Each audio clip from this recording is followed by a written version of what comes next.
The Little Prince by Antoine de Saint-Exupéry. Chapter 1. Once when I was 6, I saw a magnificent picture in a book about the jungle called True Stories. It showed a boa constrictor swallowing a wild beast. Here is a copy of the picture. In the book it said, boa constrictors swallow their prey whole, without chewing.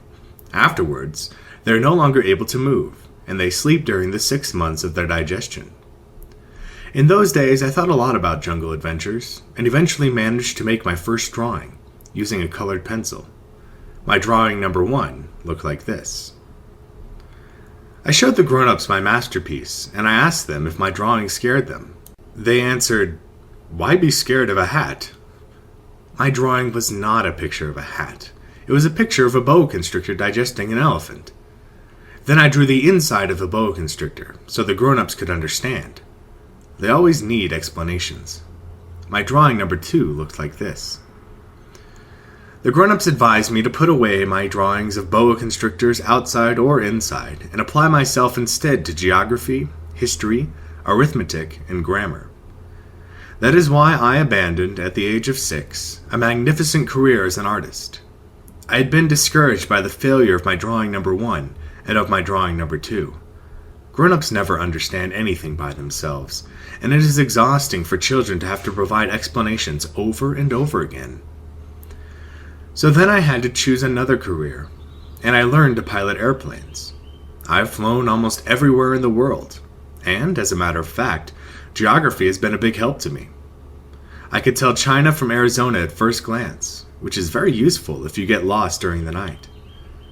So I have had, in the course of my life, lots of encounters with lots of serious people. I have spent lots of time with grown-ups. I've seen them at close range, which hasn't much improved my opinion of them. Whenever I encountered a grown-up who seemed to me at all enlightened, I would experiment on him with my drawing number 1, which I have always kept. I wanted to see if he really understood anything. But he would always answer, "That's a hat." Then I wouldn't talk about boa constrictors or jungles or stars. I would put myself on his level and talk about bridge and golf and politics and neckties. And my grown-up was glad to know such a reasonable person. Chapter 2. So I lived all alone, without anyone I could really talk to, until I had to make a crash landing in the Sahara Desert 6 years ago. Something in my plane's engine had broken, and since I had neither a mechanic nor passengers in the plane with me, I was preparing to undertake the difficult repair job by myself. For me, it was a matter of life or death. I had only enough drinking water for 8 days. The first night, then, I went to sleep on the sand 1,000 miles from any inhabited country. I was more isolated than a man shipwrecked on a raft in the middle of the ocean.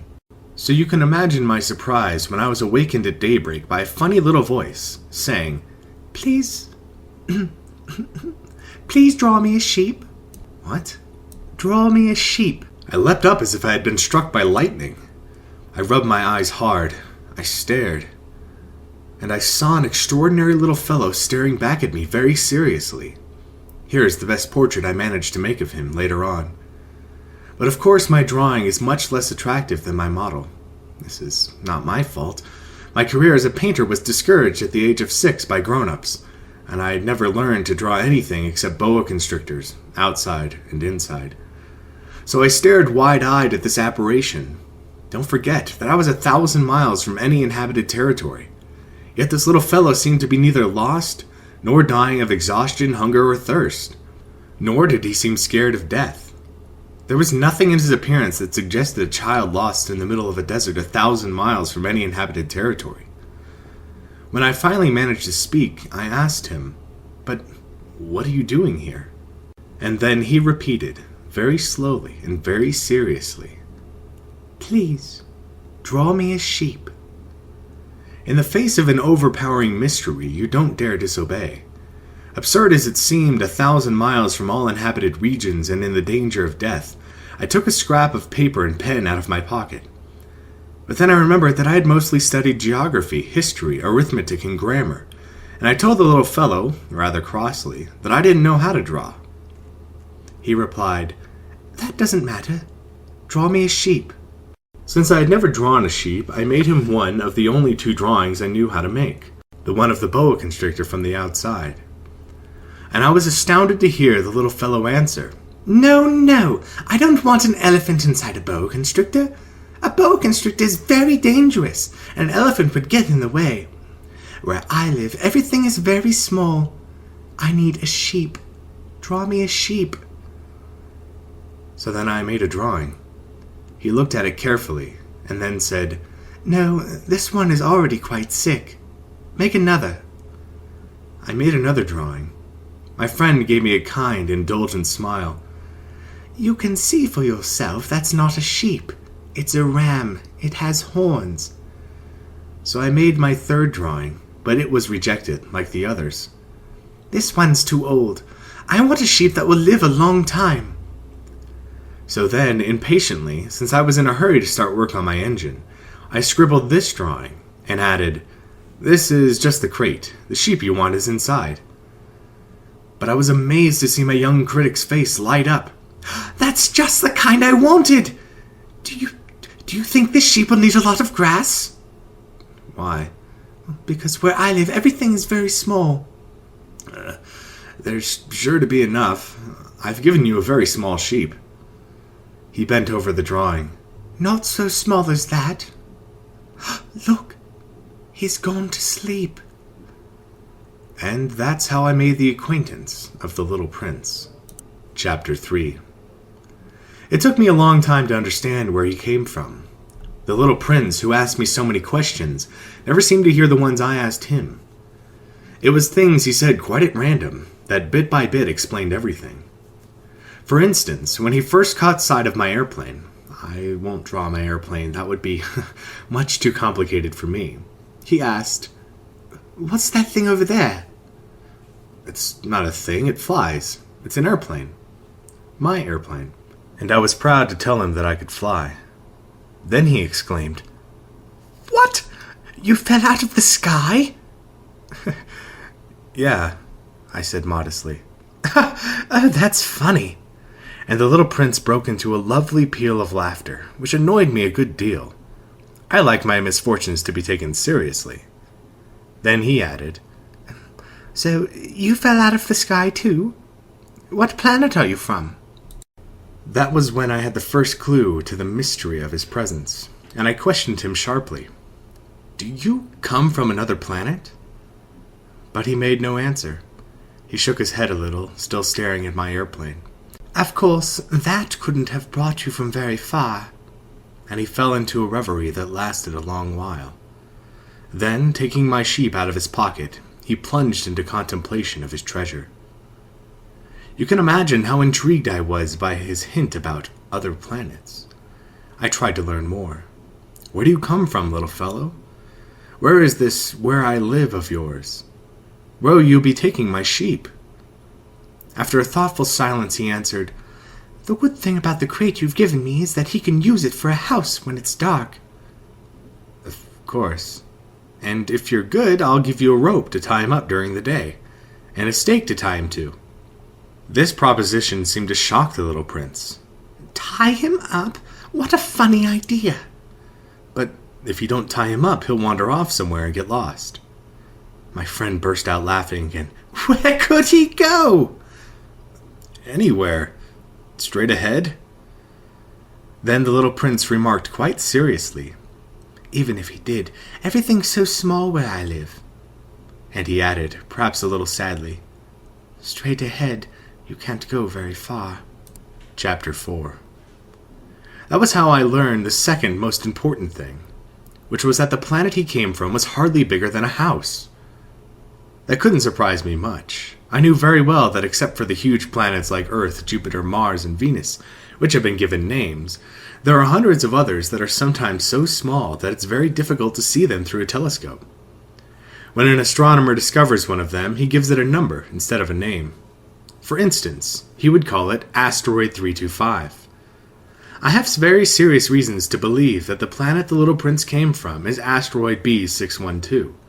This asteroid has been sighted only once by telescope, in 1909 by a Turkish astronomer, who had then to make a formal demonstration of his discovery at an international astronomical congress. But no one had believed him on account of the way he dressed. Grown-ups are silly like that. Fortunately for the reputation of asteroid B612, a Turkish dictator ordered his people, on pain of death, to wear European clothes. The astronomer repeated his demonstrations in 1920, wearing a very elegant suit. And this time, everyone believed him. If I've told you these details about asteroid B612, and if I've given you its number, it's on account of the grown-ups. Grown-ups like numbers. When you tell them about a new friend, they never ask questions about what really matters. They never ask, what does his voice sound like? What games does he like best? Does he collect butterflies? Instead, they ask, how old is he? How many brothers does he have? How much does he weigh? How much money does his father make? Only then do they think they know him. If you tell grown-ups, I saw a beautiful red brick house, with geraniums in the windows and doves on the roof, they won't be able to imagine such a house. You have to tell them, I saw a house worth 100,000 francs. And they will exclaim, what a pretty house. So if you tell them, the proof of a little prince's existence is that he was delightful, that he laughed, and that he wanted a sheep. When somebody wants a sheep, that proves that he exists.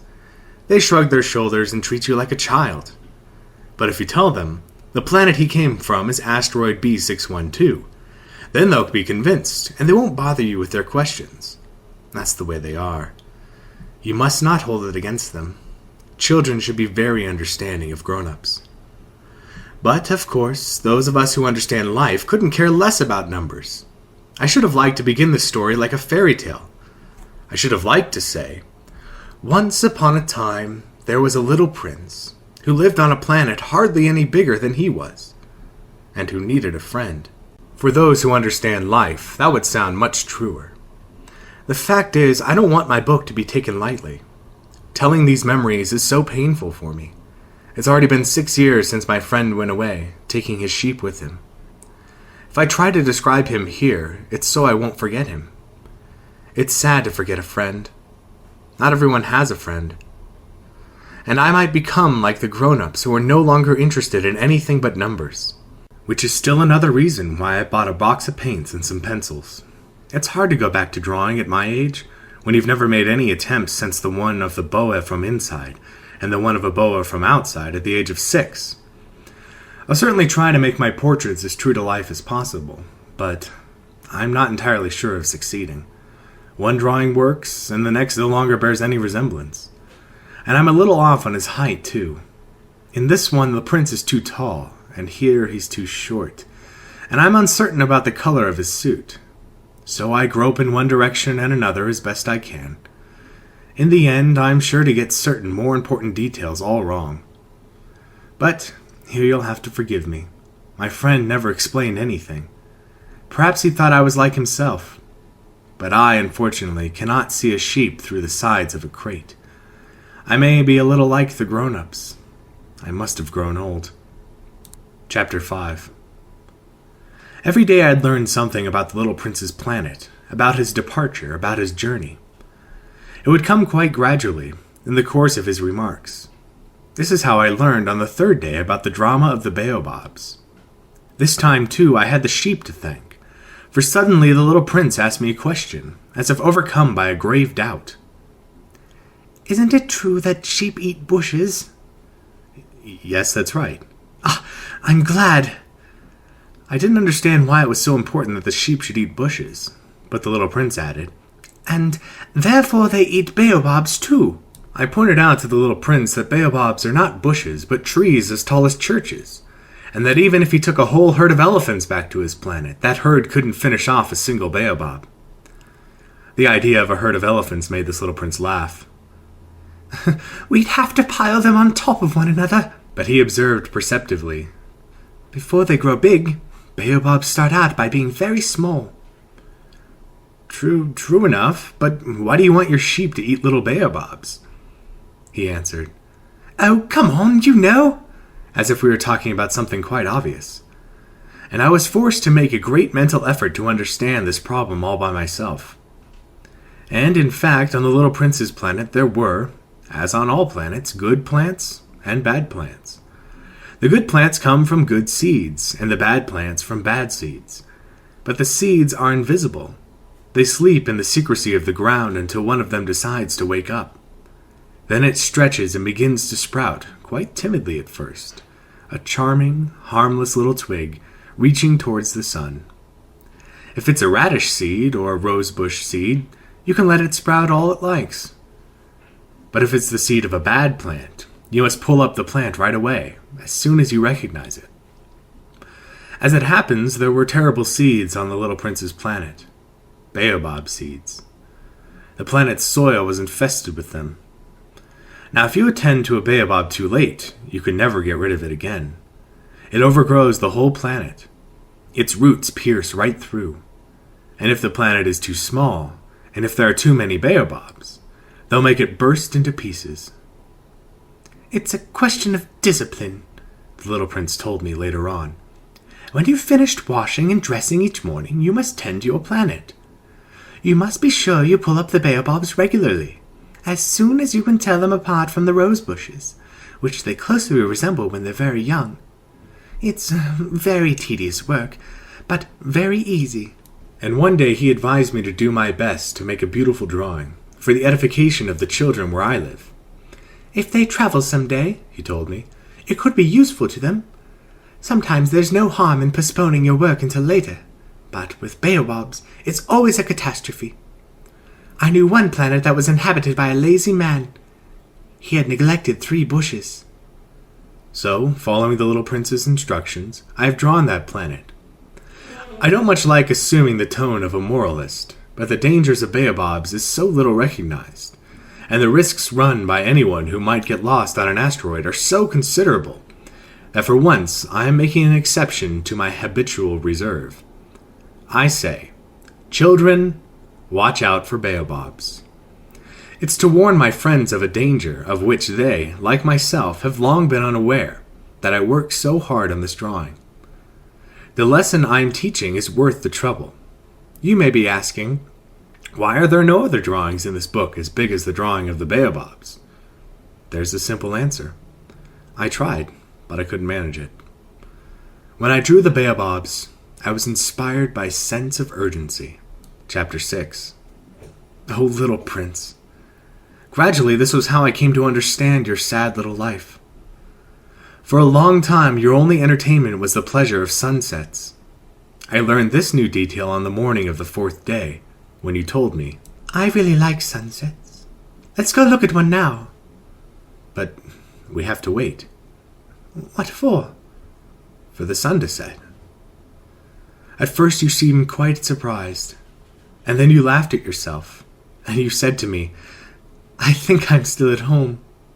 Indeed, when it's noon in the United States, the sun, as everyone knows, is setting over France.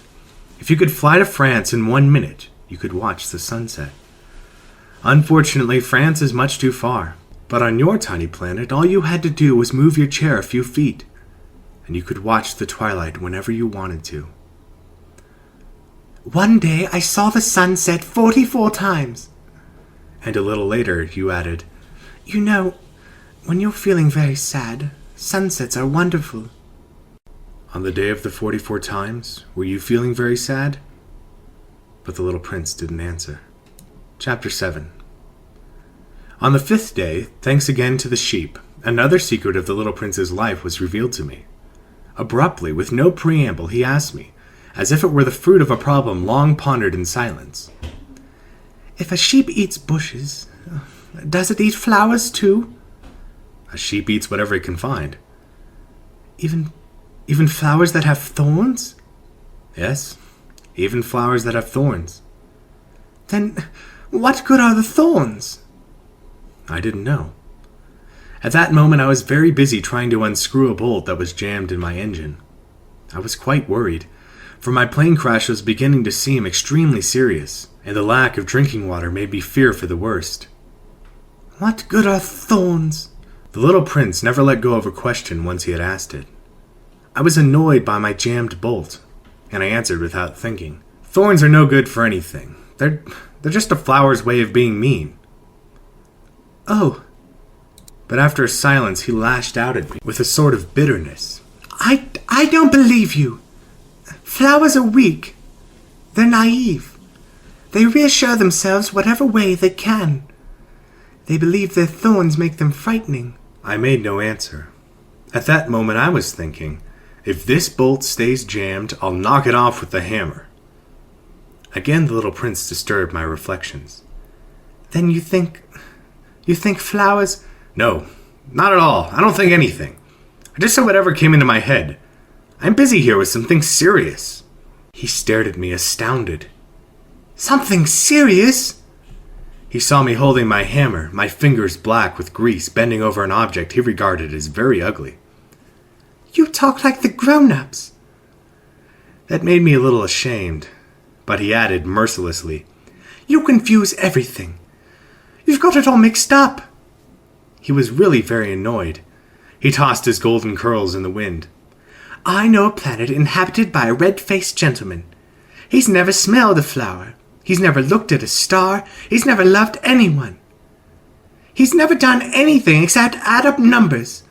And all day long he says over and over, just like you, 'I'm a serious man. I'm a serious man.' And that puffs him up with pride. But he's not a man at all. He's a mushroom." "He's a what?" "A mushroom." The little prince was now quite pale with rage. "For millions of years, flowers have been producing thorns. For millions of years, sheep have been trying to eat them all the same. And it's not serious trying to understand why flowers go through such trouble to produce thorns that are good for nothing. It's not important, the war between the sheep and the flowers. It's no more serious and more important than the numbers that fat red gentleman is adding up. Suppose I happen to know a unique flower, one that exists nowhere in the world except on my planet. One that a little sheep can wipe out in a single bite one morning, just like that, without even realizing what he's doing. That isn't important?" His face turned red now, and he went on. "If someone loves a flower of which just one example exists among all the millions and millions of stars, that's enough to make him happy. When he looks at the stars, he tells himself, 'My flower's up there somewhere.' But if the sheep eats the flower, then for him it's as if suddenly all the stars went out. And that isn't important?" He couldn't say another word. All of a sudden he burst out sobbing. Night had fallen. I dropped my tools. What did I care about my hammer? About my bolt? About thirst and death? There was on one star, on one planet, on mine, the earth, a little prince to be consoled. I took him in my arms. I rocked him. I told him, "The flower you love is not in danger. I'll draw you a muzzle for your sheep. I'll draw you a fence for your flower." I didn't know what to say. How clumsy I felt. I didn't know how to reach him, where to find him. It's so mysterious, the land of tears. Chapter 8. I soon learned to know that flower better. On the little prince's planet, there had always been very simple flowers, decorated with a single row of petals so that they took up no room at all and got in no one's way. They would appear one morning in the grass and would fade by nightfall. But this one had grown from a seed brought from who knows where, and the little prince had kept a close watch over a sprout that was not like any of the others. It might have been a new kind of baobab. But the sprout soon stopped growing and began to show signs of blossoming. The little prince, who had watched the development of an enormous bud, realized that some sort of miraculous apparition would emerge from it. But the flower continued her beauty preparations in the shelter of her green chamber, selecting her colors with the greatest care and dressing quite deliberately, adjusting her petals one by one. She had no desire to emerge all rumpled like the poppies. She wished to appear only in the full radiance of her beauty. Oh yes, she was quite vain, and her mysterious adornment had lasted days and days. And then one morning, precisely at sunrise, she showed herself. And after having labored so painstakingly, she yawned and said, I'm hardly awake. Forgive me, I'm still all untidy. But the little prince couldn't contain his admiration. How lovely you are! Aren't I? The flower answered sweetly. And I was born the same time as the sun. The little prince realized that she wasn't any too modest, but she was so dazzling. I believe it's breakfast time, she had soon added. Would you be so kind as to tend to me? And the little prince, utterly abashed, having gone to look for a watering can, served the flower. She had soon begun tormenting him with her rather touchy vanity. One day, for instance, alluding to her 4 thorns, she remarked to the little prince, I'm ready for tigers with all their claws. There are no tigers on my planet, the little prince had objected. And besides, tigers don't eat weeds. I'm not a weed, the flower replied sweetly. Forgive me. I am not at all afraid of tigers, but I have a horror of drafts. You wouldn't happen to have a screen? A horror of drafts? That's not a good sign for a plant, the little prince had observed. How complicated this flower is. After dark you will put me under glass. How cold it is where you live. Quite uncomfortable. Where I come from... But she suddenly broke off.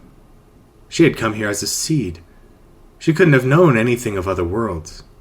Humiliated at having let herself be caught on the verge of so naive a lie, she coughed 2 or 3 times in order to put the little prince in the wrong. That screen? I was going to look for one, but you were speaking to me. Then she made herself cough again, in order to inflict a tinge of remorse on him all the same. So the little prince, despite all the goodwill of his love, had come to mistrust her. He had taken seriously certain inconsequential remarks, and had grown very unhappy. I shouldn't have listened to her, he confided to me one day. You must never listen to flowers. You must look at them and smell them. Mine perfumed my planet, but I didn't know how to enjoy that. The business about the tiger claws, instead of annoying me, ought to have moved me. And he confided further. In those days I didn't understand anything. I should have judged her according to her actions, not her words. She perfumed my planet and lit up my life. I should never have run away. I ought to have realized the tenderness underlying her silly pretensions. Flowers are so contradictory. But I was too young to know how to love her. Chapter 9. In order to make his escape, I believe he took advantage of a migration of wild birds. On the morning of his departure, he put his planet in order. He carefully raked out his active volcanoes. The prince possessed 2 active volcanoes, which were very convenient for warming his breakfast. He also possessed 1 extinct volcano. But, as he said, you never know. So he raked out the extinct volcano too. If they are properly raked out, volcanoes burn gently and regularly, without eruptions. Volcanic eruptions are much like the fires in a chimney. Of course, on our Earth, we are very much too small to rake out our volcanoes. That is why they cause us so much trouble. The little prince also uprooted, a little sadly, the last baobab shoots. He believed he would never be coming back, but all these familiar tasks seemed very sweet to him on this last morning. And when he watered the flower one last time, and put her under glass, he felt like crying. Goodbye, he said to the flower, but she did not answer him. Goodbye, he repeated. The flower coughed, but not because she had a cold. I've been silly, she told him at last. I ask for your forgiveness. Try to be happy.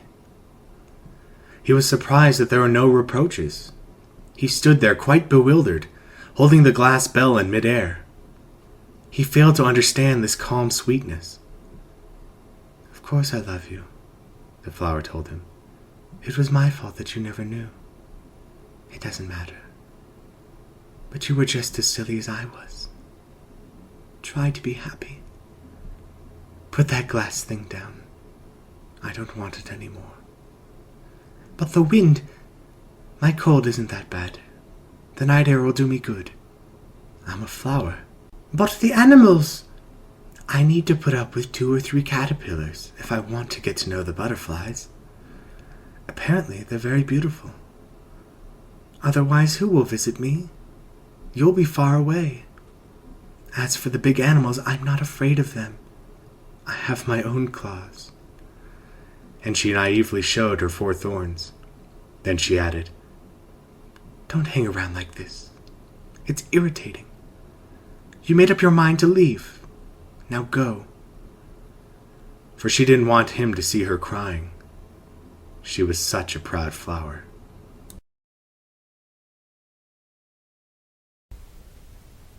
Chapter 10. He happened to be in the vicinity of asteroids 325, 326, 327, 328, 329, and 330. So he began by visiting them, to keep himself busy and to learn something. The first one was inhabited by a king. Wearing purple and ermine, he was sitting on a simple yet majestic throne. "Ah, here's a subject," the king exclaimed when he caught sight of the little prince. And the little prince wondered, how can he know who I am if he's never seen me before? He didn't realize that for kings the world is extremely simplified. All men are subjects. "Approach the throne so I can get a better look at you," said the king, very proud of being a king for someone at last. The little prince looked around for a place to sit down, but the planet was covered by the magnificent ermine cloak. So he remained standing, and since he was tired, he yawned. "It is a violation of etiquette to yawn in a king's presence," the monarch told him. "I forbid you to do so." "I can't help it," answered the little prince, quite embarrassed. "I've made a long journey, and I haven't had any sleep." "Then I command you to yawn," said the king. "I haven't seen anyone yawn for years. For me, yawns are a curiosity. Come on, yawn again. It's an order." "That intimidates me. I can't do it now," said the little prince, blushing deeply. Well, well," the king replied. "Then I command you to yawn sometimes, and sometimes to—" He was sputtering a little, and seemed annoyed. For the king insisted that his authority be universally respected. He would tolerate no disobedience, being an absolute monarch. But since he was a kindly man, all his commands were reasonable. "If I were to command," he would sometimes say, "if I were to command a general to turn into a seagull, and if the general did not obey, that would not be the general's fault. It would be mine." "May I sit down?" the little prince timidly inquired. "I command you to sit down," the king replied, majestically gathering up the fold of his ermine robe. But the little prince was wondering. The planet was tiny. Over what could the king really reign? "Sire," he ventured. "Excuse me for asking." "I command you to ask," the king hastened to say. "Sire, over what do you reign?" "Over everything," the king answered, with great simplicity. "Over everything?" With a discreet gesture, the king pointed to his planet, to the other planets, and to the stars. "Over all that?" asked the little prince. "Over all that," the king answered. For not only was he an absolute monarch, but a universal monarch as well. "And do the stars obey you?" "Of course," the king replied. "They obey immediately. I tolerate no insubordination." Such power amazed the little prince. If he had wielded it himself, he could have watched not 44, but 72, or even 100, or even 200 sunsets on the same day without ever having to move his chair. And since he was feeling rather sad on account of remembering his own little planet which he had forsaken, he ventured to ask a favor of the king. I'd like to see a sunset. Do me a favor, your majesty. command the sun to set. If I commanded a general to fly from one flower to the next like a butterfly, or to write a tragedy, or to turn into a seagull, and if the general did not carry out my command, which of us would be in the wrong, the general or me?" "You would be," said the little prince quite firmly. "Exactly. One must command from each what each can perform," the king went on. "Authority is based first upon reason. If you command your subjects to jump in the ocean, there will be a revolution. I am entitled to command obedience because my orders are reasonable." "Then my sunset?" insisted the little prince, who never let go of a question once he had asked it. "You shall have your sunset. I shall command it. But I shall wait, according to my science of government, until conditions are favorable." "And when will that be?" inquired the little prince. Well, replied the king, first consulting a large calendar. Well, that will be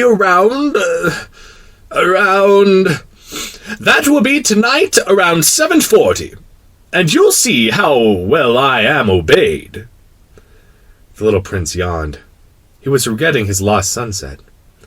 And besides, he was already growing a little bored. "I have nothing further to do here," he told the king. "I'm going to be on my way." "Do not leave," answered the king, who was so proud of having a subject. "Do not leave. I shall make you my minister." "A minister of what?" Of justice." "But there's no one here to judge." "You never know," the king told him.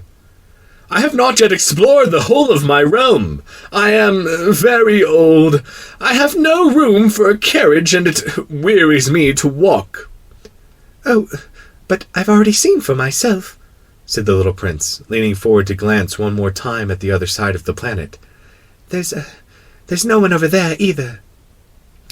"Then you shall pass judgment on yourself," the king answered. "That is the hardest thing of all. It is much harder for you to judge yourself than to judge others. If you succeed at judging yourself, it's because you are a truly wise man." "But I can judge myself anywhere," said the little prince. "I don't need to live here." Well, the king said. "I have good reason to believe that there is an old rat living somewhere on my planet. I hear him at night. You could judge that old rat. From time to time, you will condemn him to death. That way, his life will depend on your justice. But you'll only pardon him each time, for economy's sake. There's only one rat." I don't like condemning anyone to death," the little prince said. "And now I think I'll be on my way." "No," said the king. The little prince, having completed his preparations, had no desire to aggrieve the old monarch. If your majesty desires to be promptly obeyed, he should give me a reasonable command. He might command me, for instance, to leave before this minute is up.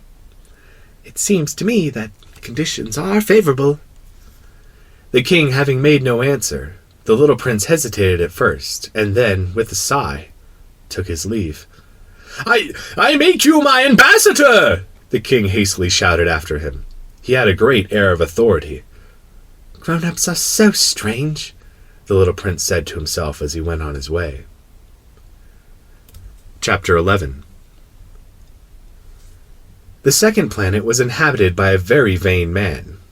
"Ah, a visit from an admirer," he exclaimed when he caught sight of the little prince, still at some distance. To vain men, all other people are admirers. "Hello," said the little prince. "That's a funny hat you're wearing." "It's for answering acclamations," the very vain man replied. "Unfortunately, no one ever comes this way." Is that so?" said the little prince, who did not understand what the vain man was talking about. "Clap your hands," directed the man.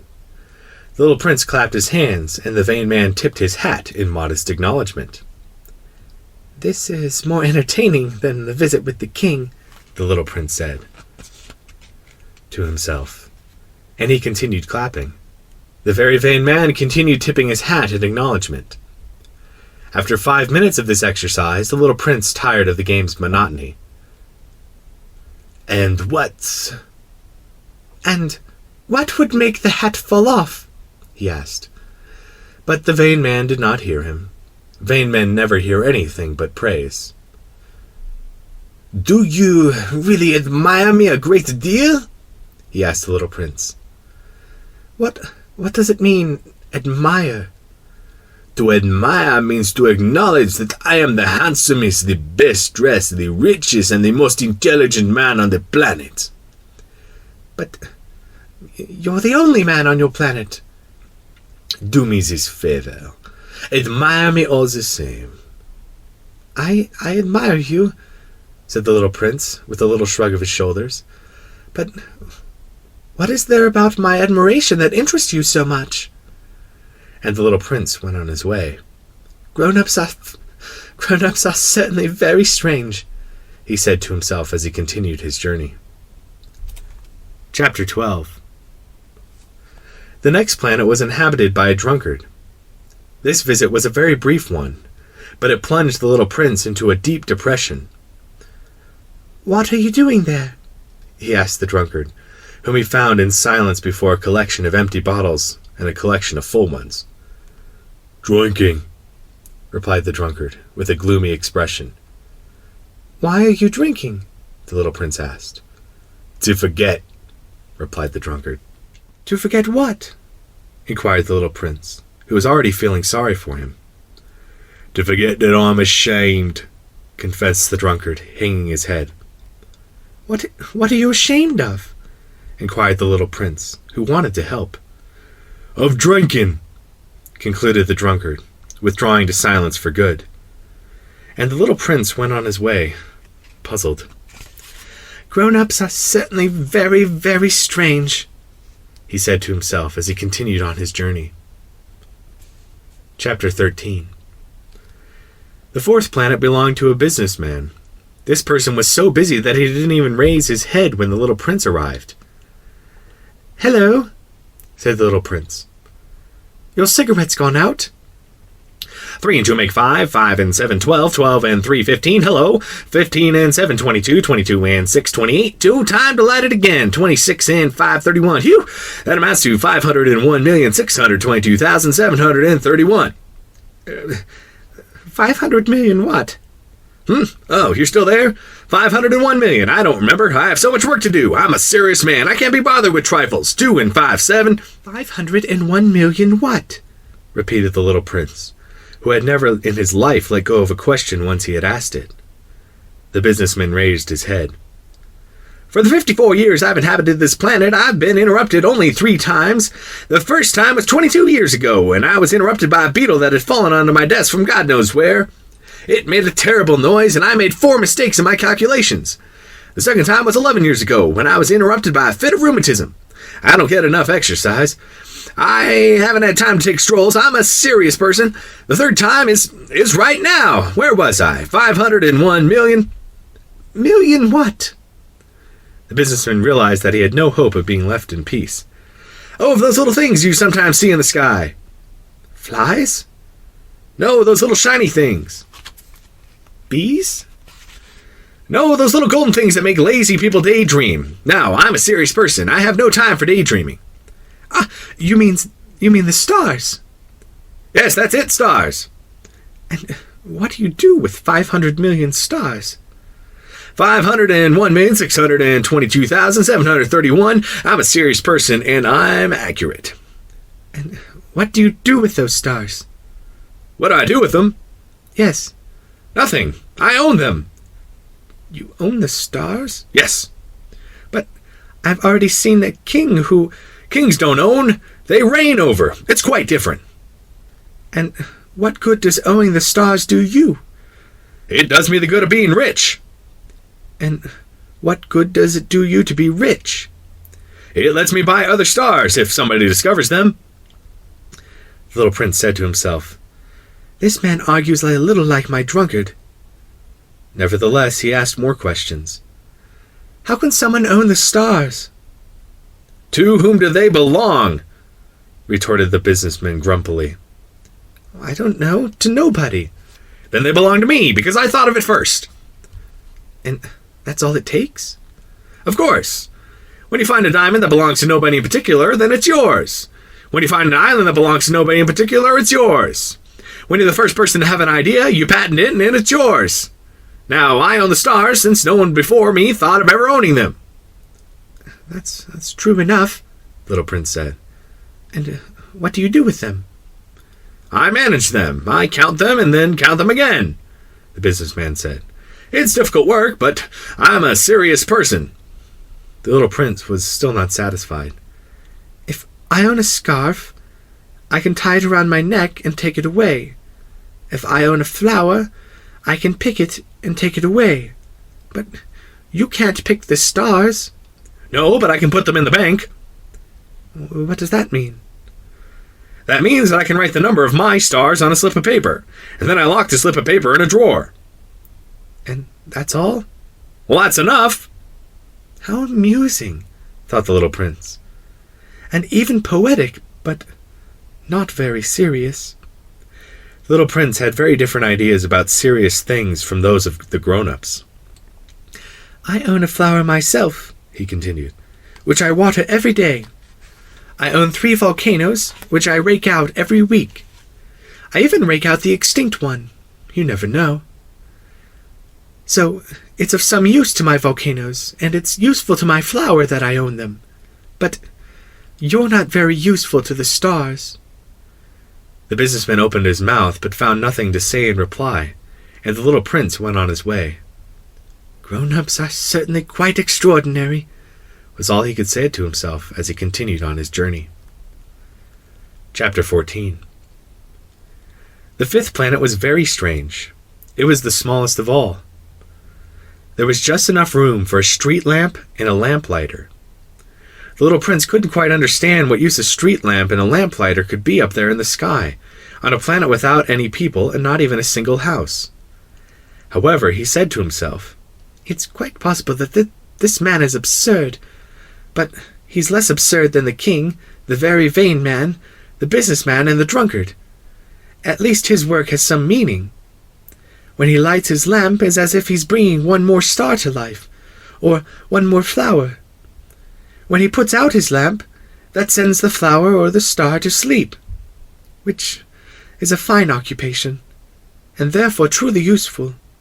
When the little prince reached this planet, he greeted the lamplighter respectfully. "Good morning. Why have you just put out your lamp?" "Orders," the lamplighter answered. "Good morning." "What orders are those?" "To put out my street lamp. Good evening." And he lit his lamp again. "But why have you just lit your lamp again?" "Orders." "I don't understand," said the little prince. "There's nothing to understand," said the lamplighter. "Orders are orders. Good morning." And he put out his lamp. Then he wiped his forehead with a red checkered handkerchief. "It's a terrible job I have. It used to be reasonable enough.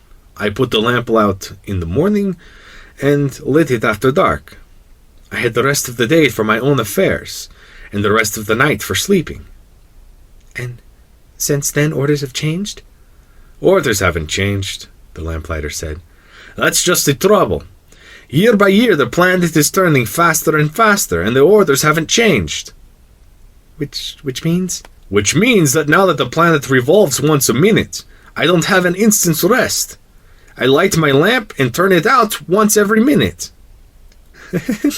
"That's funny. Your days here are 1 minute long." "It's not funny at all," the lamplighter said. "You and I have been talking to each other for a month." "A month?" "Yes, 30 minutes, 30 days. Good evening." And he lit his lamp. Little Prince watched him, growing fonder and fonder of this lamplighter who was so faithful to orders. He remembered certain sunsets that he himself used to follow in other days, merely by shifting his chair. He wanted to help his friend. You know, I can show you a way to take a rest whenever you want to. I always want to rest, the lamplighter said, for it was possible to be faithful and lazy at the same time. The little prince continued. Your planet is so small that you walk around it in 3 strides. All you have to do is walk more slowly, and you'll always be in the sun. When you want to take a rest, just walk, and the day will last as long as you want it to. What good does that do me, the lamplighter said, when the one thing I want in life is to sleep? Then you're out of luck, said the little prince. I am, said the lamplighter. Good morning, and he put out his lamp. Now that man, the little prince said to himself as he continued on his journey, that man would be despised by all the others, by the king, by the very vain man, by the drunkard, by the businessman.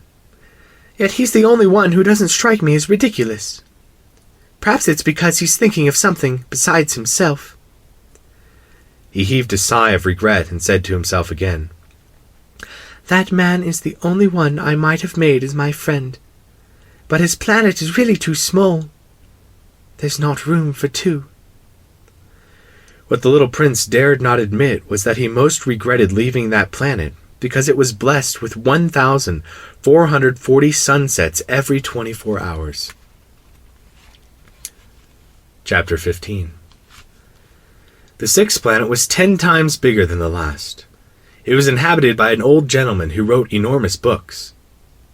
"Ah, here comes an explorer!" he exclaimed when he caught sight of the little prince, who was feeling a little winded, and sat down on the desk. He had already traveled so much and so far.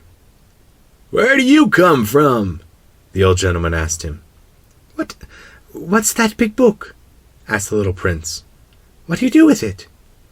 "I'm a geographer," the old gentleman answered. "And what is a geographer?" "A scholar who knows where the seas are, and the rivers, the cities, the mountains, and the deserts." "That is very interesting," the little prince said. "Here at last is someone who has a real profession." And he gazed around him at the geographer's planet. He had never seen a planet so majestic. "Your planet is very beautiful," he said. "Does it have any oceans?" "Oh, I couldn't say," said the geographer. "Oh," the little prince was disappointed. "And mountains?" "Oh, I couldn't say," said the geographer. "And cities and rivers and deserts?" "Well, I couldn't tell you that either," the geographer said. "But you're a geographer." "That's right," said the geographer. "But I'm not an explorer. There's not one explorer on my planet. A geographer doesn't go out to describe cities, rivers, mountains, seas, oceans, and deserts. A geographer's too important to go wandering about. He never leaves his study, but he receives the explorers there. He questions them, and he writes down what they remember. And if the memories of one of the explorers seem interesting to him, then the geographer conducts an inquiry into that explorer's moral character." "Why is that?" "Because an explorer who told lies would cause disasters in the geography books, as would an explorer who drank too much." "Why is that?" the little prince asked again.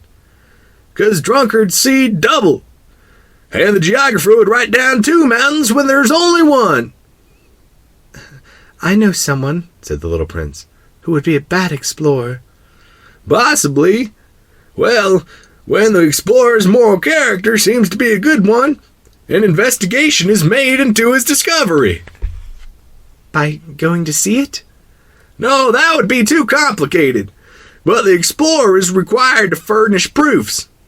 For instance, if he claims to have discovered a large mountain, he is required to bring back large stones from it." The geographer suddenly grew excited. "But you come from very far away. You're an explorer. You must describe your planet for me." And the geographer, having opened his logbook, sharpened his pencil. Explorers' reports are first recorded in pencil. Ink is only used after proofs have been furnished. "Well," said the geographer expectedly. "Oh, Where I live," said the little prince, "is not very interesting. It's so small.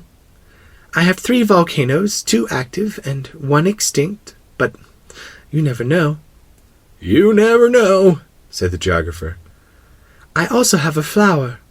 "We don't record flowers," the geographer said. "Why not? It's the prettiest thing."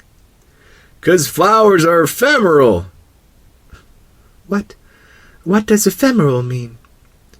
"Geographies," said the geographer, "are the finest books of all. They never go out of fashion. It's extremely rare for a mountain to change position. It's extremely rare for an ocean to be drained of its water. We write eternal things." "But extinct volcanoes can come back to life," the little prince interrupted. "What does ephemeral mean?" "Whether volcanoes are extinct or active comes down to the very same thing for us," said the geographer. "For us, what counts is the mountain. That doesn't change." "But what does ephemeral mean?"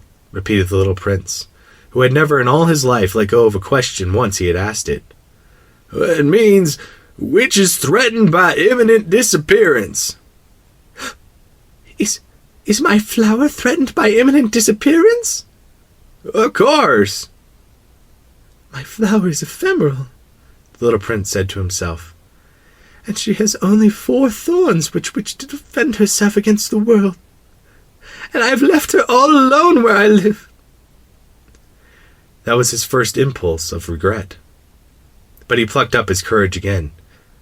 Where would you advise me to visit?" he asked.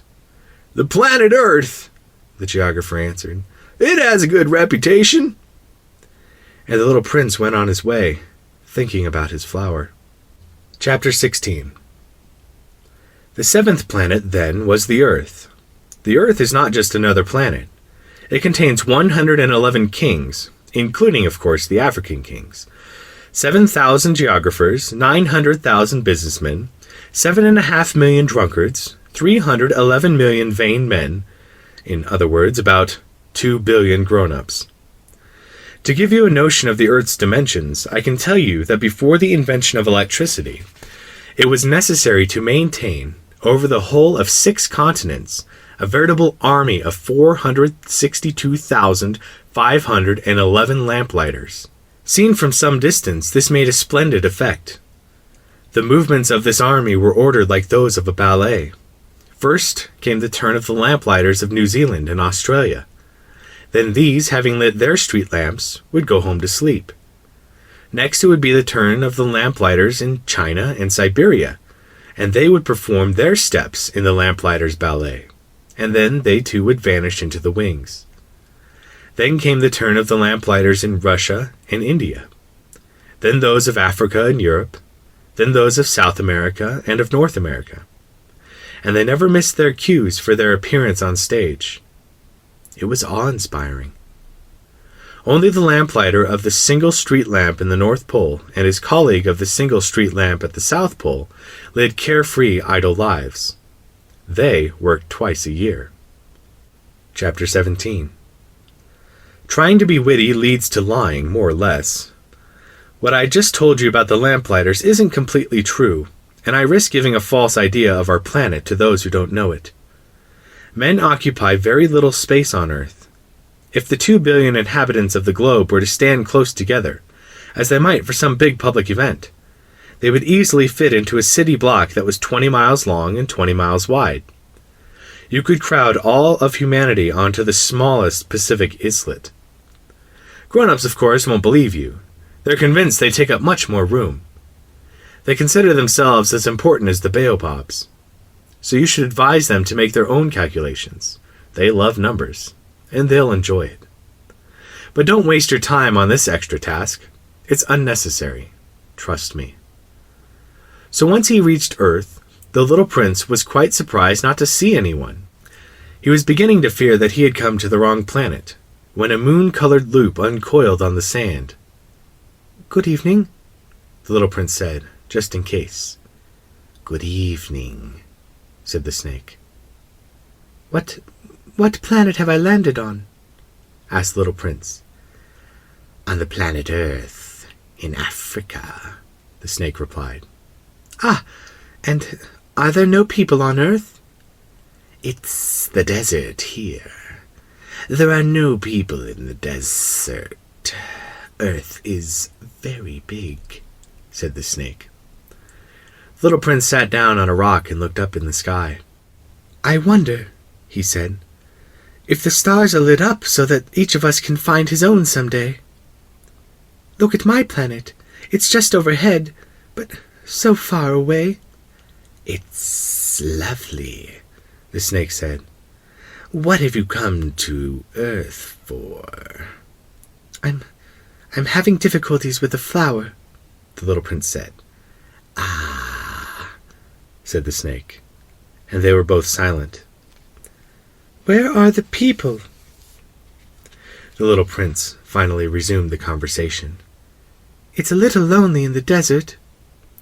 It's also lonely with people, said the snake. The little prince looked at the snake for a long time. You're a funny creature, he said at last. No thicker than a finger. But I'm more powerful than a king's finger, the snake said.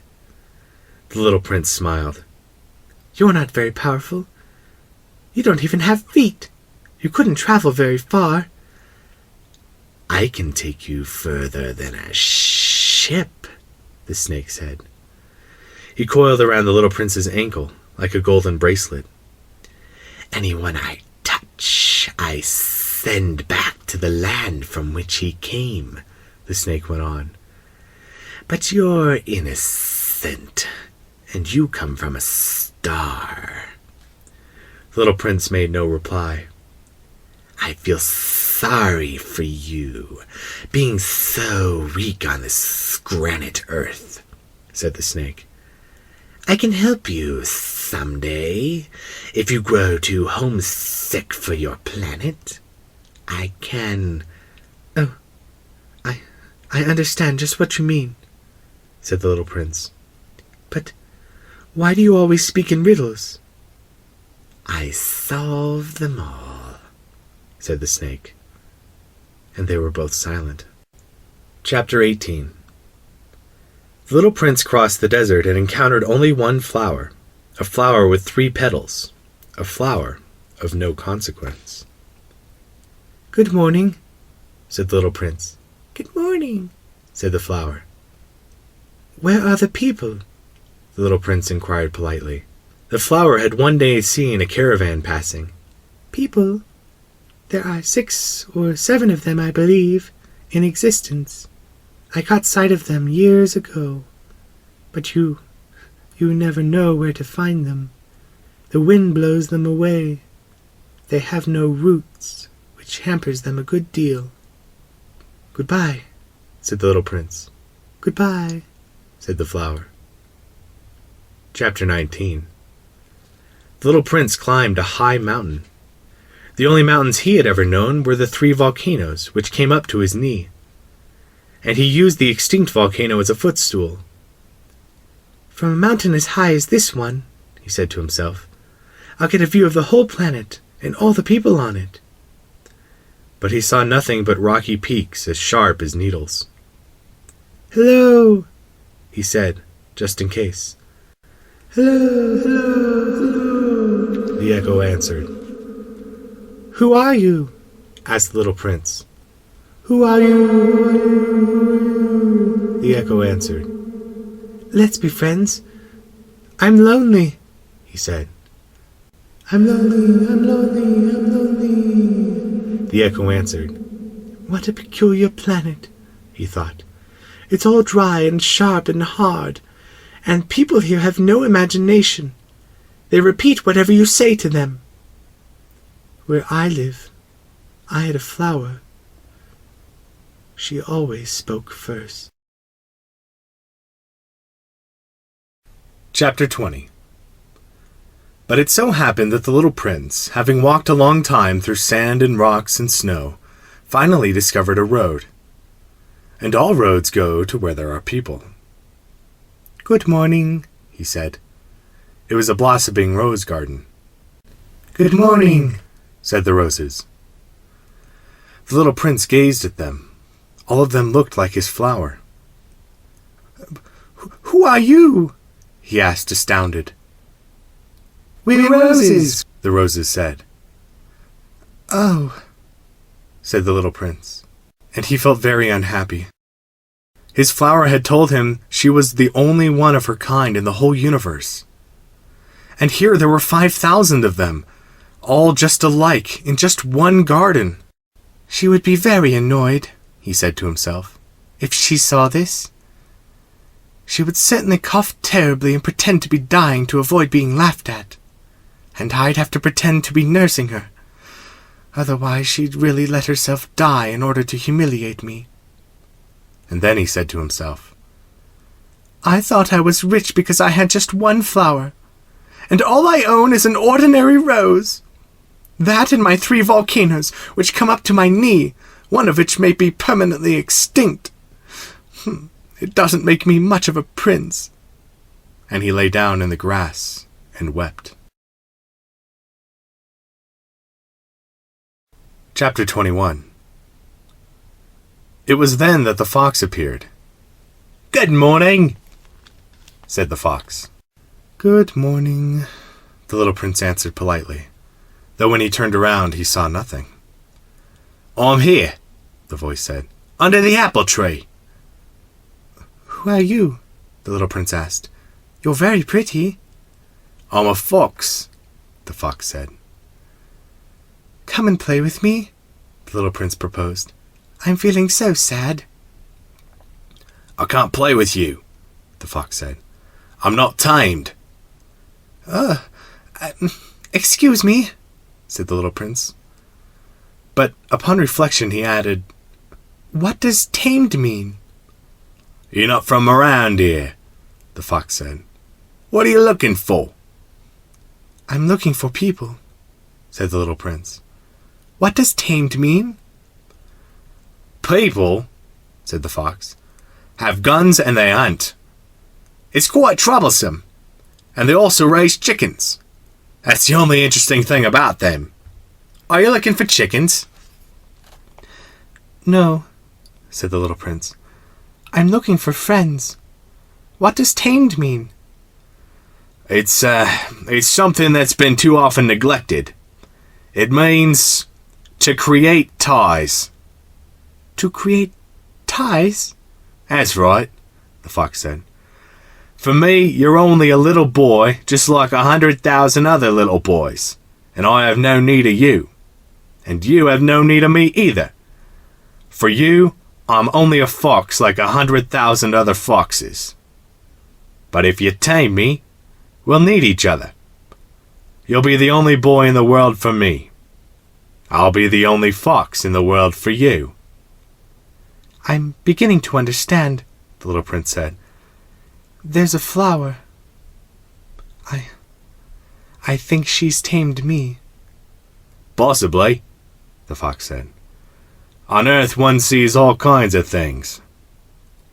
Oh, this isn't on Earth, the little prince said.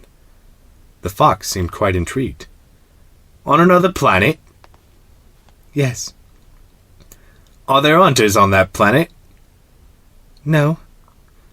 Now that's interesting. And chickens? No. Nothing's perfect, sighed the fox. But he returned to his idea. My life is monotonous. I hunt chickens. People hunt me. All chickens are just alike, and all men are just alike. So I'm rather bored. But if you tame me, my life will be filled with sunshine. I'll know the sound of footsteps that'll be different from all the rest. Other footsteps send me back underground. Yours will call me out of my burrow like music. And then look. You see the wheat fields over there? I don't eat bread. For me, wheat is of no use whatsoever. Wheat fields say nothing to me, which is sad. But you have hair the color of gold. So it'll be wonderful once you tame me. The wheat, which is golden, will remind me of you. and I'll love the sound of the wind in the wheat." The fox fell silent and stared at the little prince for a long while. "Please, tame me," he said. I'd like to," the little prince replied, "but I haven't much time. I have friends to find and so many things to learn." "The only things you learn are the things you tame," said the fox. "People haven't time to learn anything. They buy things ready-made in stores. But since there are no stores where you can buy friends, people no longer have friends. If you want a friend, tame me." "What do I have to do?" asked the little prince. "You have to be very patient," the fox answered. "First you'll sit down a little ways from me, over there in the grass. I'll watch you out of the corner of my eye, and you won't say anything. Language is the source of all misunderstandings. But, day by day, you'll be able to sit a little closer." The next day the little prince returned. "It would have been better to return at the same time," the fox said. "For instance, if you come at 4 in the afternoon, I'll begin to be happy by 3. The closer it gets to 4, the happier I'll feel. By 4, I'll be all excited and worried. I'll discover what it costs to be happy. But if you come at any old time, I'll never know when I should prepare my heart. There must be rights." "What's a right?" asked the little prince. "That's another thing that's been too often neglected," said the fox. "It's the fact that one day is different from the other days, 1 hour from the other hours. My hunters, for example, have a right. They dance with the village girls on Thursdays. So Thursday's a wonderful day. I can take a stroll all the way down to the vineyards. If the hunters danced whenever they chose, all the days would be just alike, and I'd have no holiday at all." That was how the little prince tamed the fox. And when the time to leave was near, "Oh," the fox said, "I shall weep." "It's your own fault," the little prince said. "I never wanted to do any harm, but you insisted that I tame you." "Yes, of course," the fox said. "But you're going to weep," the little prince said.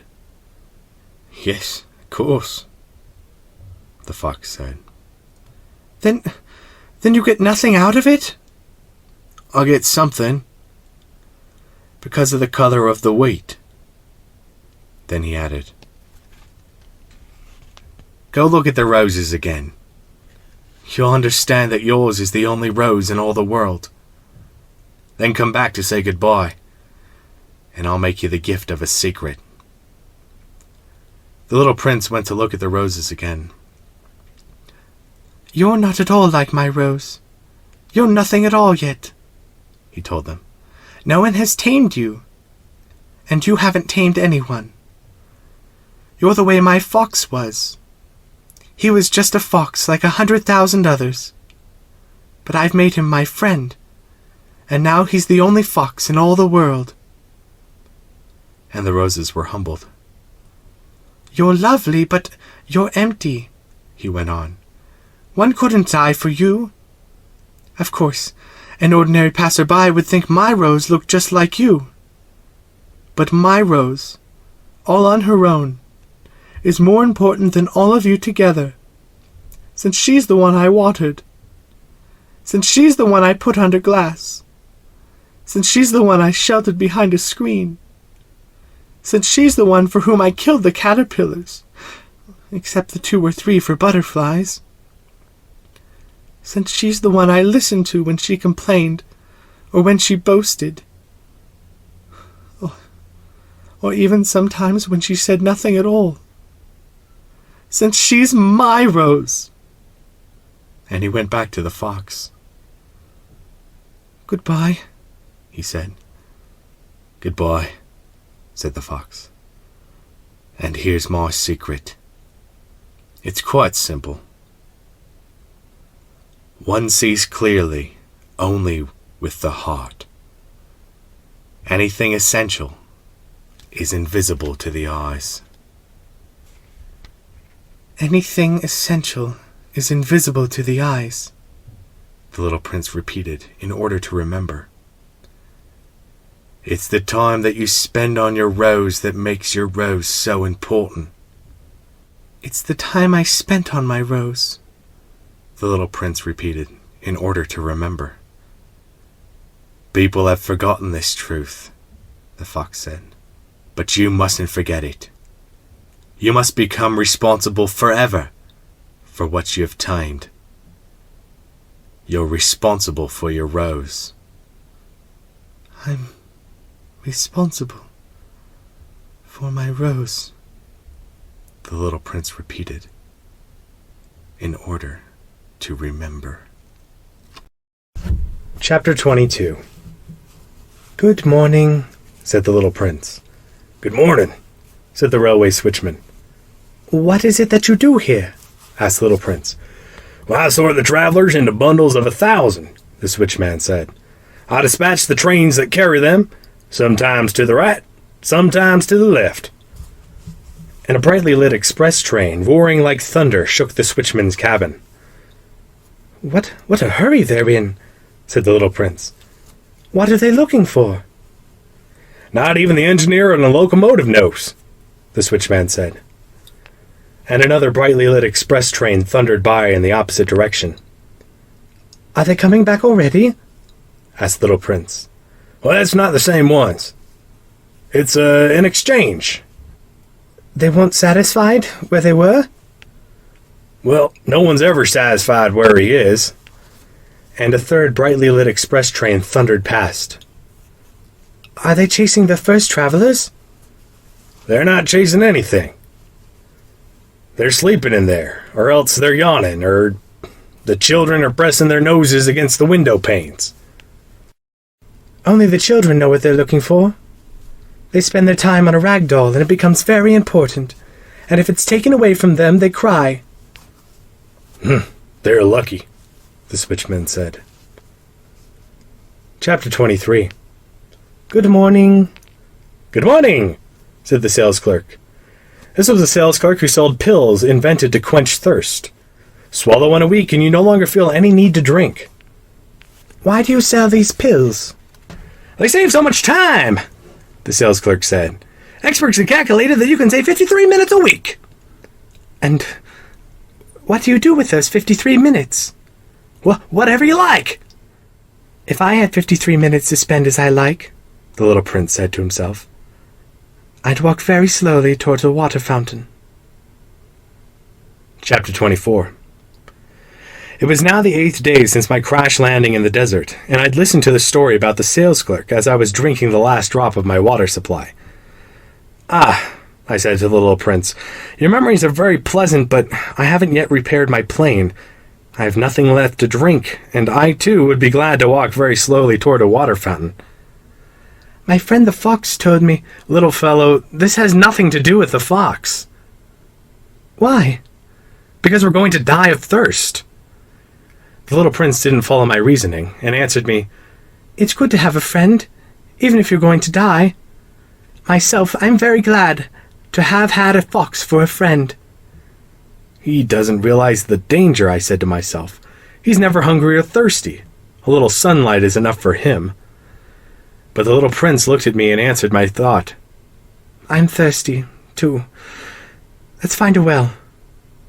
I made an exasperated gesture. It is absurd looking for a well at random in the vastness of the desert. But even so, we started walking. When we had walked for several hours in silence, night fell and stars began to appear. I noticed them as in a dream, being somewhat feverish on account of my thirst. The little prince's words danced in my memory. "So, you're thirsty too?" I asked. But he didn't answer my question. He merely said to me, "Water can also be good for the heart." I didn't understand his answer, but I said nothing. I knew by this time that it was no use questioning him. He was tired. He sat down. I sat down next to him. And after a silence he spoke again. "The stars are beautiful because of a flower you don't see." I answered, "Yes, of course." And without speaking another word, I stared at the ridges of the sand in the moonlight. "The desert is beautiful," the little prince added. And it was true. I've always loved the desert. You sit down on a sand dune. You see nothing. You hear nothing. And yet something shines, something sings in that silence. "What makes the desert beautiful is that it hides a well somewhere." I was surprised by suddenly understanding that mysterious radiance of the sands.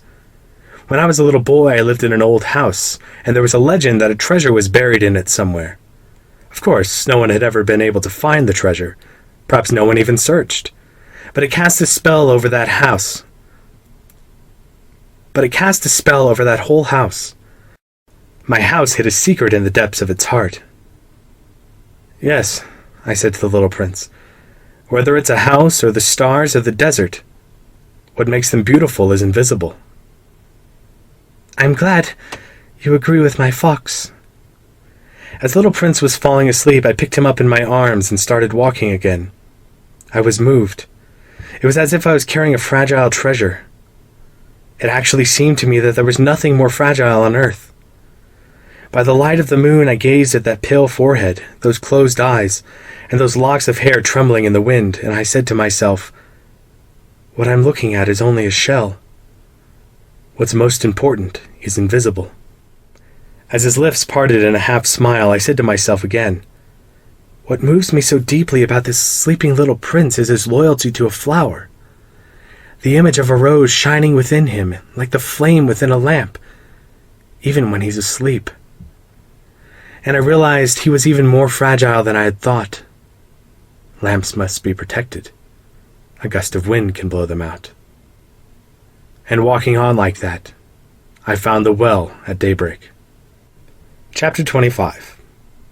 The little prince said, "People start out in express trains, but they no longer know what they're looking for. Then they get all excited and rush around in circles." And he added, "It's not worth the trouble." The well we had come to was not at all like the wells of the Sahara. The wells of the Sahara are no more than holes dug in the sand. This one looked more like a village well. But there was no village here, and I thought I was dreaming. "It's strange," I said to the little prince. "Everything is ready. The pulley, the bucket, and the rope." He laughed, grasped the rope, and set the pulley working. And the pulley groaned the way an old weather vane groans when the wind has been asleep a long time. "Hear that?" said the little prince. "We've awakened this well, and it's singing." I didn't want him to tire himself out. "Let me do that," I said to him. "It's too heavy for you."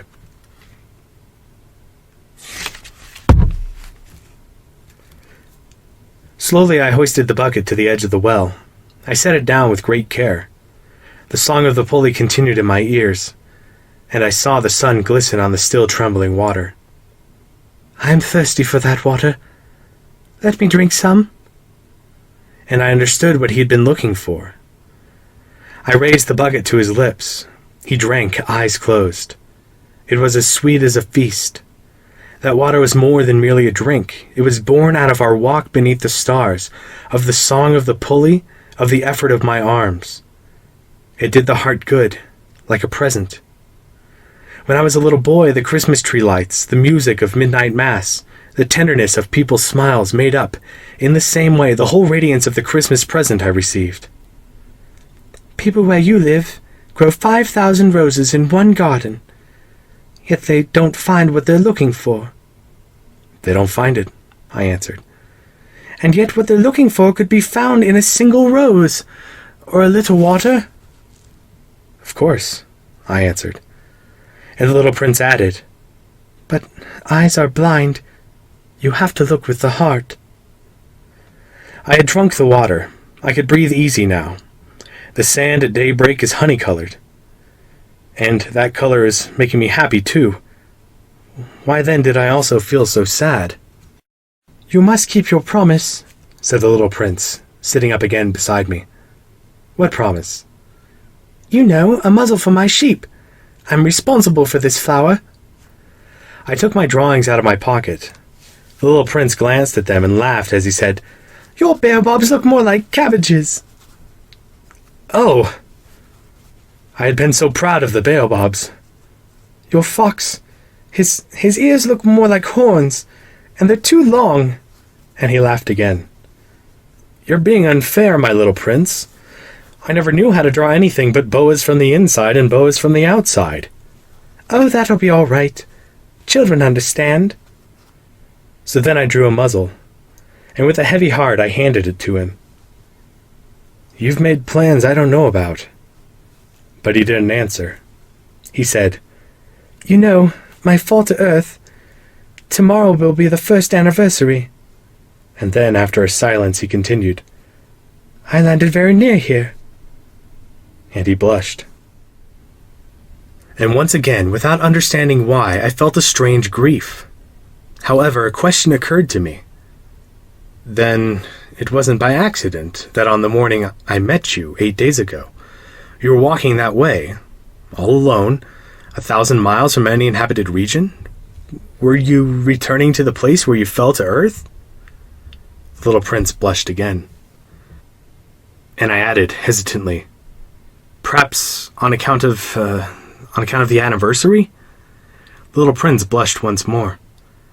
He never answered questions, but when someone blushes, doesn't that mean yes? "Ah," I said to the little prince, "I'm afraid—" But he answered, "You must get to work now.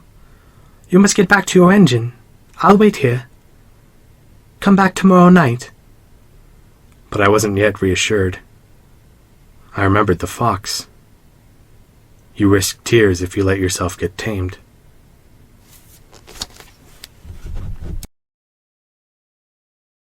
Chapter 26. Beside the well there was a ruin, an old stone wall. When I came back from my work the next evening, I caught sight of my little prince from a distance. He was sitting on top of the wall, legs dangling, and I heard him talking. "Don't you remember?" he was saying. "This isn't exactly the place." Another voice must have answered him then, for he replied, "Oh, yes, it's the right day, but it isn't the right place." I continued walking toward the wall. I still could neither see nor hear anyone, yet the little prince answered again, "Of course. You'll see where my tracks begin on the sand. Just wait for me there. I'll be there tonight." I was 20 yards from the wall and still saw no one. Then the little prince said, after a silence, "Your poison is good? You're sure it won't make me suffer long?" I stopped short, my heart pounding, but I still didn't understand. "Now go away," the little prince said. "I want to get down from here." Then I looked down toward the foot of the wall and gave a great start. There, coiled in front of the little prince, was one of those yellow snakes that can kill you in 30 seconds. As I dug into my pocket for my revolver, I stepped back, but at the noise I made, the snake flowed over the sand like a trickling fountain, and without even hurrying, slipped away between the stones with a faint metallic sound. I reached the wall just in time to catch my little prince in my arms, his face white as snow. What's going on here? You're talking to snakes now?" I had loosened the yellow scarf he always wore. I had moistened his temples and made him drink some water. And now I didn't dare ask him anything more. He gazed at me with a serious expression and put his arms around my neck. I felt his heart beating like a dying bird's when it's been shot. He said to me, "I'm glad you found out what was the matter with your engine. Now you'll be able to fly again." "How did you know?" I was just coming to tell him that I had been successful beyond all hope. He didn't answer my question. All he said was, "I'm leaving today too." And then, sadly, "It's much further. It's much more difficult." I realized that something extraordinary was happening. I was holding him in my arms like a little child, yet it seemed to me that he was dropping headlong into an abyss, and I could do nothing to hold him back. His expression was very serious now, lost and remote. "I have your sheep," and I have the crate for it, and the muzzle." And he smiled sadly. I waited a long time. I could feel that he was reviving a little. "Little fellow, you were frightened." Of course he was frightened, but he laughed a little. "I'll be much more frightened tonight." Once again I felt chilled by the sense of something irreparable, and I realized I couldn't bear the thought of never hearing that laugh again. For me it was like a spring of fresh water in the desert. "Little fellow, I want to hear you laugh again." But he said to me, "Tonight, it'll be a year. My star will be just above the place where I fell last year." "Little fellow, it's a bad dream, isn't it? All this conversation with the snake and the meeting place and the star." But he didn't answer my question. All he said was, "The most important thing is what can't be seen." Of course. It's the same as for the flower. If you love a flower that lives on a star, then it's good, at night, to look up at the sky. All the stars are blossoming. Of course. It's the same for the water. The water you gave me to drink was like music, on account of the pulley and the rope. You remember. It was good. Of course. At night you'll look up at the stars. It's too small where I live for me to show you where my star is. It's better that way. My star will be one of the stars for you, so you'll like looking at all of them. They'll all be your friends. And besides, I have a present for you." He laughed again. Little fellow, I love hearing that laugh." "That'll be my present. Just that. It'll be the same as for the water." "What do you mean?" "People have stars, but they aren't the same. For travelers, the stars are guides. For other people, they're nothing but tiny lights. And for still others, for scholars, they're problems. For my businessmen, they were gold. But all those stars are silent stars. You, though, you'll have stars like nobody else." "What do you mean?" "When you look up at the sky at night, since I'll be living on one of them, since I'll be laughing on one of them, for you, it'll be as if all the stars are laughing. You'll have stars that can laugh." And he laughed again. "And when you're consoled, eventually everyone is consoled, you'll be glad you've known me. You'll always be my friend. You'll feel like laughing with me. And you'll open your window sometimes just for the fun of it. And your friends will be amazed to see you laughing while you're looking up at the sky. Then you'll tell them, 'Yes, it's the stars. They always make me laugh.' And they'll think you're crazy. It'll be a nasty trick I played on you." And he laughed again. "And it'll be as if I had given you, instead of stars, a lot of tiny bells that know how to laugh." And he laughed again. Then he grew serious once more. "Tonight, you know. Don't come." "I won't leave you." "It'll look as if I'm suffering. It'll look a little as if I'm dying. It'll look that way. Don't come see that. It's not worth the trouble." "I won't leave you." But he was anxious. "I'm telling you this on account of the snake. He mustn't bite you. Snakes are nasty sometimes. They bite just for fun." "I won't leave you." But something reassured him. "It's true. They don't have enough poison for a second bite." That night I didn't see him leave. He got away without making a sound. When I managed to catch up with him, he was walking fast, with determination. All he said was, "Ah, you're here." And he took my hand. But he was still anxious. "You were wrong to come. You'll suffer. I'll look as if I'm dead, and that won't be true. I said nothing. You understand, it's too far. I can't take this body with me. It's too heavy. I said nothing. But it'll be like an abandoned old shell. There's nothing sad about an old shell. I said nothing. He was a little disheartened now, but he made one more effort. It'd be nice, you know. I'd be looking at the stars, too. All the stars will be wells with a rusty pulley. All the stars will pull out water for me to drink. I said nothing. And it'll be fun. You'll have 500 million little bells, and I'll have 500 million springs of fresh water. And he, too, said nothing, because he was weeping. Here's the place. Let me go on alone. And he sat down because he was frightened. Then he said, You know, my flower, I'm responsible for her. And she's so weak and so naive. She has 4 ridiculous thorns to defend her against the world. I sat down too, because I was unable to stand any longer. He said, There. That's all.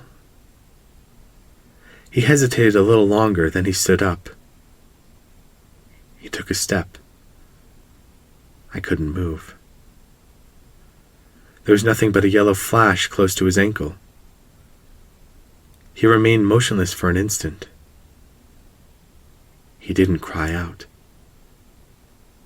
He fell gently, the way a tree falls. There wasn't even a sound, because of the sand. Chapter 27. And now, of course, it's been 6 years already. I've never told this story before. The friends who saw me again were very glad to see me alive. I was sad, but I told them it's fatigue. Now I'm somewhat consoled. That is, not entirely. But I know he did get back to his planet because at daybreak I didn't find his body. It wasn't such a heavy body. And at night I love listening to the stars. It's like 500 million little bells. But something extraordinary has happened. When I drew that muzzle for the little prince, I forgot to put on the leather strap. He could never have fastened it on his sheep. And then I wonder, what's happened there on his planet? Maybe the sheep has eaten the flower.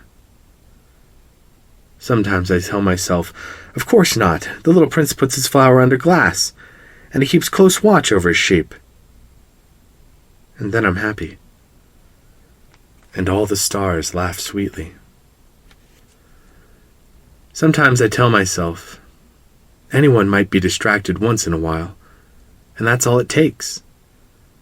One night he forgot to put her under glass, or else the sheep got out without making any noise during the night. Then the bells are all changed into tears. It's all the great mystery. For you, who love the little prince too. As for me, nothing in the universe can be the same if somewhere, no one knows where, a sheep we never saw has or has not eaten a rose. Look up at the sky. Ask yourself, has the sheep eaten the flower or not? And you'll see how everything changes. And no grown-up will ever understand how such a thing could be so important. For me, this is the loveliest and the saddest landscape in the world. It's the same landscape as the one on the preceding page, but I've drawn it one more time in order to be sure that you see it clearly. It's here that the little prince appeared on Earth, then disappeared. Look at this landscape carefully, to be sure of recognizing it. if you should travel to Africa someday, in the desert. And if you happen to pass by here, I beg you not to hurry past. Wait a little, just under the star. That if a child comes to you, if he laughs, if he has golden hair, if he doesn't answer your questions, you'll know who he is. If this should happen, be kind. Don't let me go on being so sad. Send word immediately that he's come back.